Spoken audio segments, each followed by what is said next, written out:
মধ্যরাতে পাকিস্তানে বজ্রপাতের মতো আছড়ে পড়েছে ভারতীয় ক্ষেপণাস্ত্র। অপারেশন সিঁদুর ঘিরে আবারও বাড়ছে চিরবৈরী দুই প্রতিবেশী দেশের উত্তেজনা।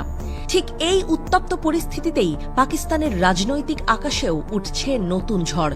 দেশটির সাবেক প্রধানমন্ত্রী ইমরান খানের ফেসবুক পাতায় ভেসে উঠল এক পুরনো ভিডিও, যেখানে তিনি ভারতের আগ্রাসনের বিরুদ্ধে বজ্রকণ্ঠে বলেছিলেন, লা ইলাহা ইল্লাল্লাহ, আমরা শেষ পর্যন্ত লড়ব।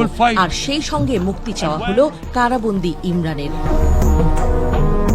2019 সালে জাতিসংঘের দেয়া ইমরানের সেই বক্তব্যের ভিডিওটি যেন এই মুহূর্তে এক অগ্নিস্ফুলিঙ্গ। পুলওয়ামা হামলার পর ভারত পাকিস্তানের মধ্যে যখন যুদ্ধের দামামা বাজছিল, তখন ইমরান বলেছিলেন, যদি দুই দেশের মধ্যে সাধারণ যুদ্ধ শুরু হয়, তবে যে দেশটি তার প্রতিবেশীর তুলনায় 7 গুণ ছোট, সে কি করবে? আত্মসমর্পণ নাকি স্বাধীনতার জন্য মৃত্যুর আগ পর্যন্ত লড়াই?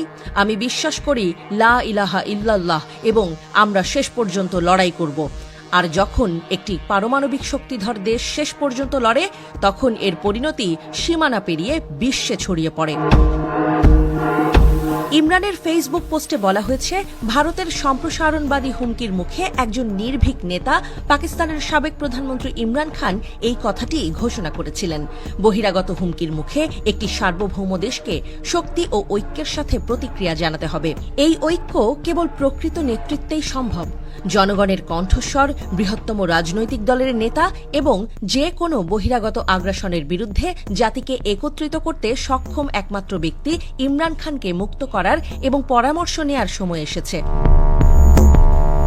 মঙ্গলবার মধ্যরাতে অপারেশন সিঁদুর নামের এক ঝটিকা অভিযানে পাকিস্তানের 6টি শহরে ক্ষেপণাস্ত্র হামলা চালায় ভারত। পাঞ্জাবের শিয়ালকোট, ভাওয়ালপুর ও মুরিদকে এবং পাকিস্তান নিয়ন্ত্রিত আজাদ কাশ্মীরের মুজাফফরবাদ, বাগ ও কোটলিতে একের পর এক ক্ষেপণাস্ত্র আঘাত হানে। ভারতের দাবি, তারা জৈশ-ই মোহাম্মদ ও লস্কর-ই তৈয়বার মতো জঙ্গি গোষ্ঠীর আস্তানা লক্ষ্য করে হামলা চালিয়েছে। তবে পাকিস্তান বলছে বেসামরিক এলাকাও আক্রান্ত হয়েছে।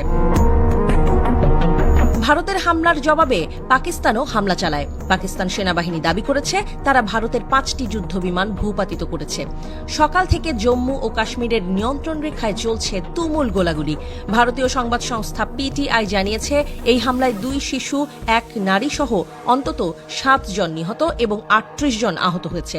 কিন্তু ভারতীয় সংবাদ মাধ্যম অবশ্য মৃত্যুর সংখ্যা 10 বলে দাবি করছে।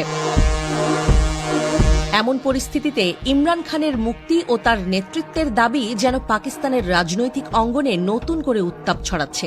প্রশ্ন উঠছে, এই সংকটময় মুহূর্তে পাকিস্তান কি ইমরানের হাত ধরে ঐক্যবদ্ধ হবে, নাকি এই সংঘাত আরও গভীর রাজনৈতিক অস্থিরতা সৃষ্টি করবে?